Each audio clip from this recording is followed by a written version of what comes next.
Hi, I'm Adam and welcome back to First Man Photography. In today's video, I'm going to share with you the hiking and photography gear that I cannot live without. And the best bit is nearly all of this gear costs less than £100 or $100. And we're going to talk about it whilst out on a nice little 6-mile hike. I would love it if you were to come with me. Let's go. Before we get going today though, this video is sponsored by Squarespace. If you need a domain name, a website or an online store, make your next move with Squarespace.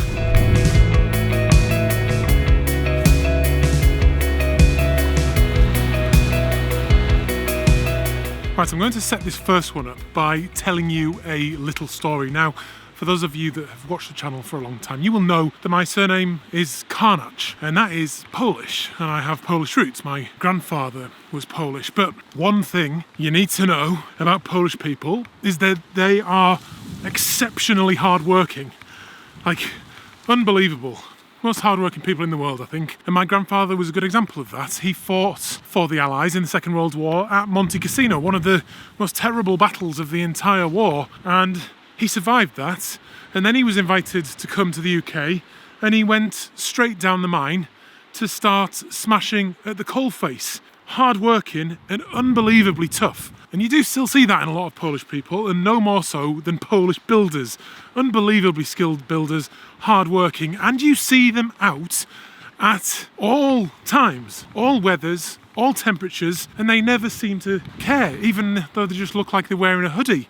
But the secret is to them keeping warm is layers, because wearing layers is the absolute key to keeping warm and keeping comfortable when you're out doing hiking and doing photography. And it doesn't have to be expensive gear either. You can just wear a load of t-shirts if that's all you've got, or a couple of hoodies and then a jacket, and that's going to be much better than the most expensive coat that money can buy.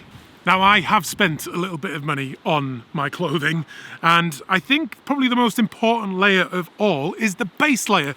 And for me, it's this merino wool base layer. I spent about £70 on that, so it is quite an expensive one, but it's some sort of voodoo magic. The benefits of it is that even if you get sweaty or wet, it will continue to keep you warm. It then dries quickly, and it's just warm generally, especially in wind like this. Most of all is that it never smells. I don't know if you've had exercise tops and things, they get really smelly and disgusting, but this thing, I think merino wool has a naturally acting antifungal, antibacterial property, so it never smells bad, even when you've been sweating all day long on a big long hike. Just layer up and you're going to be good to go. My other final tip on this is that when you set off on your walk or set off from the car, set off a little bit cold, because once you get going, you will warm up to the correct temperature.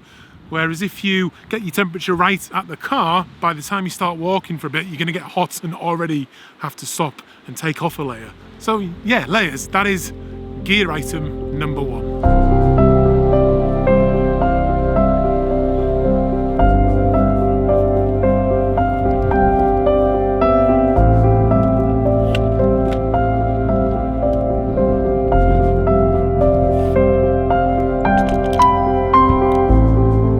Right, I'm set up for a little bit of photography, and we have hiked up to the top of the moors, and that's the scene there that I'm going to shoot. I've shot it before, but there's some really lovely colour in the sky at the moment, which I think, and dramatic conditions that I think is going to make a nice stormy image without my tripod falling over, which I have high up so I can see the hills in the distance there. Now, my second bit of gear that I could not live without, and I think this is the most important bit of gear, is to have a good pair of boots or wellies or good footwear that's going to keep your feet good to go, basically, because if you look after your feet, they will look after you. And if you get wet or uncomfortable feet during a hike, it becomes extremely miserable very quickly. So I use these Scarpa ones. These are one of the most expensive bits of gear that I have. These are over £200, these ones. There's no need to spend that much, but I put these on and I'd never have to worry about my feet. And for me, that is huge. There's not a lot more to say about them. They're leather, they're Gore-Tex, they do the job. But I thought, since we're talking about photography as well, I'll give you two bits of gear that aren't essential. And number one is the tripod.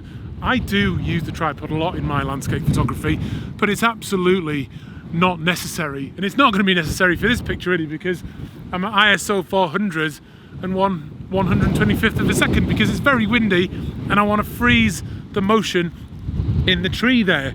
The other bit of photography gear that I get asked about a lot and I very rarely use is a lens hood. Now, the reason I don't use these is because A, I lose them, and B, I just find they get in the way and create clutter in my bag. So even in the rain, as you've seen so many times on this channel, I don't use lens hoods. With the wider angles, they don't do a very good job of cutting out glare anyway. Yeah, I've shot the scene before, but I just think it's lovely. Dramatic conditions over in the distance there, that beautiful tree in its winter colours at the moment. 2-second timer, I'm bracketing, although I don't really need to, just to make sure. And let's have a quick look at that. And the colour in the sky is really lovely. So yeah, good boots mean fun hiking and good photography.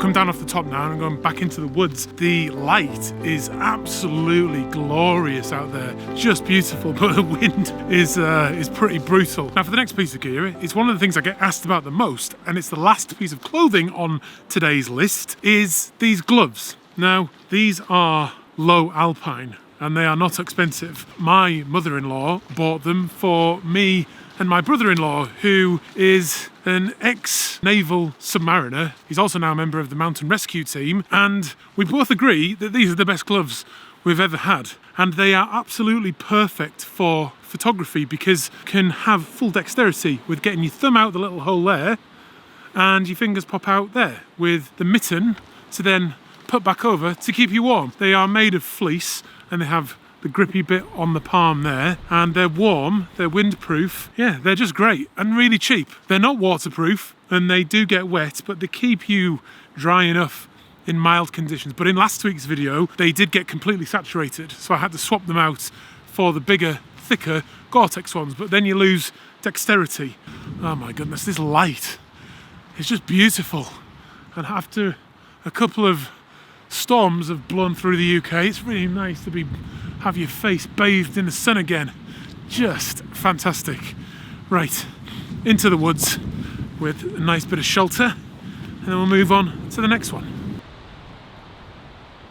So I'm just making my way down through this wood, and like I said, there's been a couple of named storms blow through the UK recently, and that shows in this wood there is a huge number of trees that have blown down. There is a tree blocking my path here, with that one leaning into it, but it's this pine plantation with these skinny trees, and a lot of them are creaking.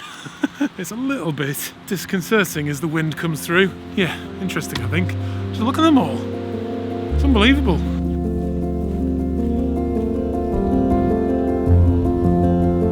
One thing I think's underrated in a photographer's development is when they put their website together.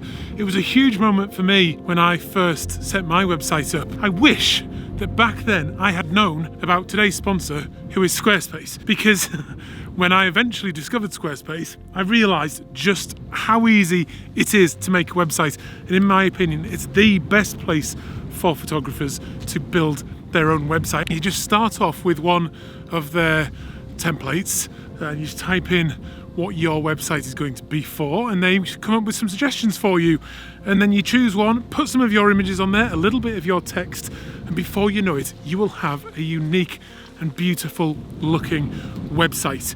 And another nice thing about it is it will scale with you. You can start off with a very simple gallery, somewhere you can post your pictures to look big, bold and beautiful, unlike the unpleasant experience that it is on social media. On Squarespace, it's just so easy to do, and your images are going to look better than ever. If you want to then expand it, you can turn it into an online store and start selling things like books and prints and anything your heart desires, really. Your website will also look good on any screen, including a phone, which is very important these days, and it will do that all automatically for you. They also now have a member section where you can get subscribers to sign up and they just get that private area just for them, and then you can keep people coming back to your website time and time and time again. I have used Squarespace for a lot of years now and I have never looked back. They also have award-winning customer service, and I think it's just a great project to kick off 2024. And if you go to squarespace.com, you can start a free trial today, or you can click the link down below. I've made it easy for you. And then if you like what you've created, you can use the offer code FIRSTMAN, tell them I sent you there, and then you will get 10% off your first purchase. Right, I had to stop then because I came to this gate. I always love the sound of going through a gate like that. It reminds me of the outdoors. Yeah, what a fantastic walk this is. Just stunning, and the light is still looking pretty cheeky. And I'm looking forward to getting into the next position, somewhere over there in the distance, for another photograph. But let's talk about our next piece of gear.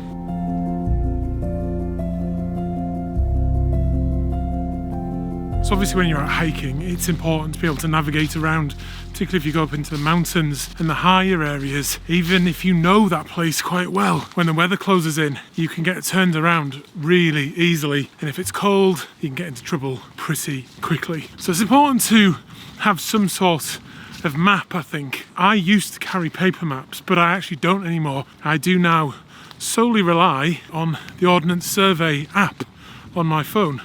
Which way am I going? What perfect timing that is to actually pull out the map. So I just open the map up. It will then find my position with GPS, which makes it especially easy. And I learn that I now have to go up this hill here. The only thing you're relying on really is your phone continuing to function. And when it's cold and wet, sometimes it doesn't. So that is one thing to bear in mind. I always bring a spare battery, because usually if they're plugged into power, you've got a lot more chance of these things working. Yeah, so that's what I do. I'm not saying it's the best way or the safest way, but yeah, that's what I do, and it works for me.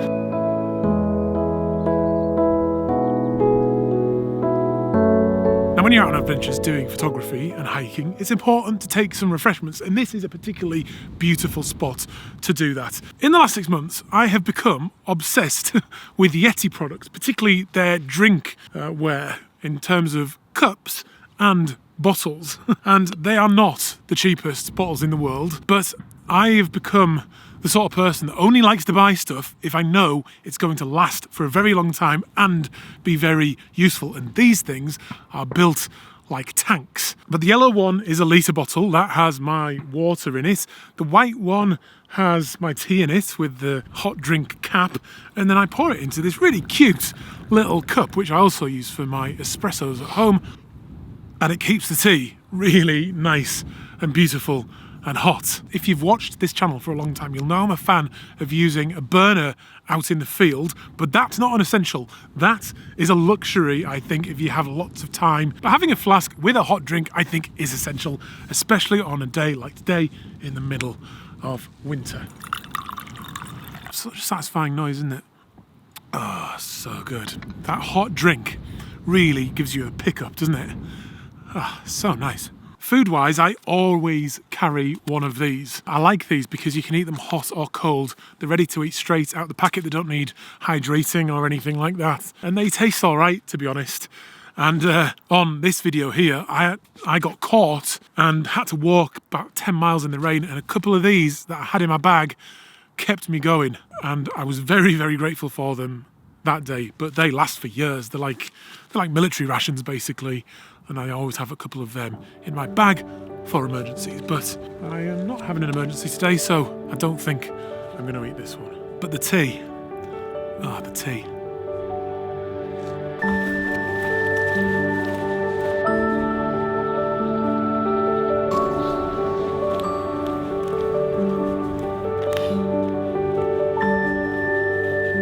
Can you see the tree behind me there? Those storms have caused so much devastation to these woods, it's unreal. But one phrase that I'm not a fan of is stay safe, because I don't think that's what life is about. Life is about having adventures, taking risks, and then telling stories about those things. It's the risk takers whose stories interest us. It's just the way it is. But I think the important thing to do is to take measures to mitigate those risks so we can then go and enjoy our life. I do that in the form of some safety equipment, which I keep in this little pouch here.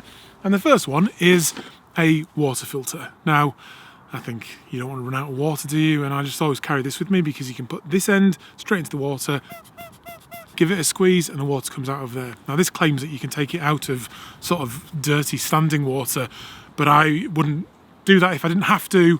I generally try and use it out of fast-flowing streams higher up in the mountains and things. Next, we have a compass. Like I said, I don't use a paper map, but I still carry a compass just in case.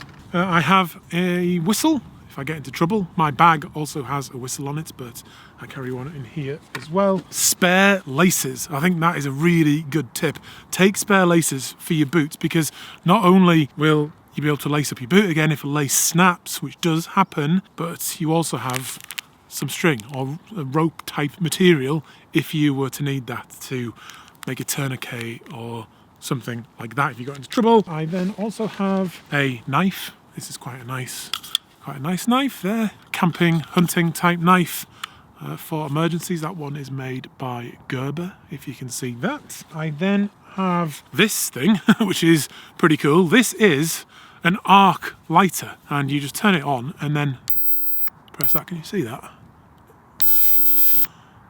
It makes the craziest sound, but that is a lighter, and it's surprisingly effective. It works in the wind and all sorts of stuff like that, and it runs on electricity, which you can charge up with a USB cable. It makes a horrible sound, but yeah, it could save your life if you need a fire to keep you warm. And then in the bag I have a first aid kit. I am quite well first aid trained, so if you're ever in trouble and you see me on the hill, give me a shout and I'll come and help you. I was got praised for my bandages by the ambulance service. I was always quite proud of that. Then a survival bag. Now that could be an absolute lifesaver. It's thin, it's a big plastic bag basically, but you just get in it, like in the pictures there. And if you fall and you're injured and you're in the mountains and it's cold and you can't go anywhere, it's going to keep you dry and it builds up some warmth. I'm sure it'll get sweaty, but that thing could save your life. Simple safety equipment that mitigates the risks and allows us to go and do these exciting hikes and make these pictures. I just found that in my bag as well. A spork, absolute essential.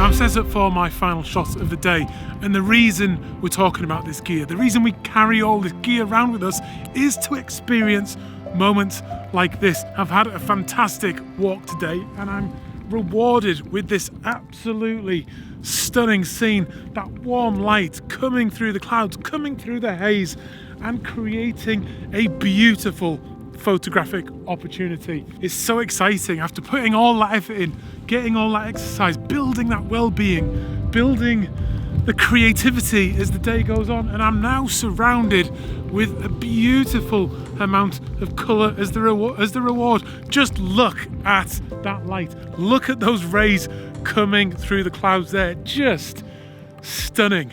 Such rich reward, and it's all thanks to that preparation and having these bits of gear that facilitate this experience. And I'm absolutely buzzing now. All that's left is for me to capture this image. I'm at f11 1/13 of a second in ISO 100 bracketing. Oh my goodness, that is just fantastic. The colour in the sky and those rays, those beams of light coming through.